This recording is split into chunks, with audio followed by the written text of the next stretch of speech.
వాళ్ళు లోపల ఉండి ఫోన్లు చేస్తున్నారు, ఫోన్లు చేసి సవాళ్ళు చేస్తున్నారు. బొజ్జన సుధీర్ గారు చేశారు, నాని గారు చేశారు. వాళ్ళు అందరి మాటలు రికార్డ్ అయి ఉన్నాయి. వాళ్ళు కరుణాకర్ రెడ్డి గారిని లోపలికి రమ్మంటారు, అక్కడేమో ఇంటి దగ్గర పోలీసు వాళ్ళతో ఆయన నిర్బంధిస్తారు. వస్తే లోపలికి నన్ను కూడా అలో చేయడం లేదు. ఎంపీ గారు కూడా బయటనే కూర్చున్నారు, ఆయన్ని అక్కడ ఆపేశారు. వాళ్ళు లోపల నుండి ఫోన్ చేస్తారన్న, వాళ్ళు లిటరలీ ఫోన్ చేసి ప్రొవోకేట్ చేస్తున్నారు.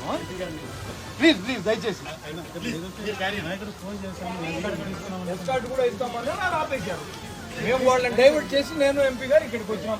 కరుణాకర్ రెడ్డి గారు తెలుసుకున్నాం రండి, మీరు ఎవరైతే ఎమ్మెల్యేలు లోపల ఉండి రండి కరుణాకర్ రెడ్డి గారు అని చెప్పి మేము ఇక్కడే ఉన్నామని అంటున్నారో వాళ్ళు ధారాళంగా వచ్చి మీరు ఎస్కార్ట్ ప్రొవైడ్ చేసి తీసుకురావచ్చు. మేము సిద్ధంగా ఉన్నాం కదా, మేము మా మాట మీద కట్టుబడి ఉన్నాం కాబట్టి మేము ఇక్కడికి వచ్చినాం.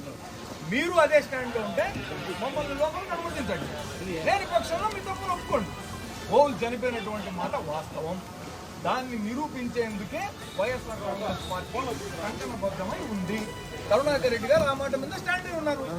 మీరు మమ్మల్ని లోపలికి మీరు ఎందుకు ఇంతమందిని పహారా పెట్టి మమ్మల్ని అడ్డుకోవాల్సినటువంటి అవసరం ఏముంది?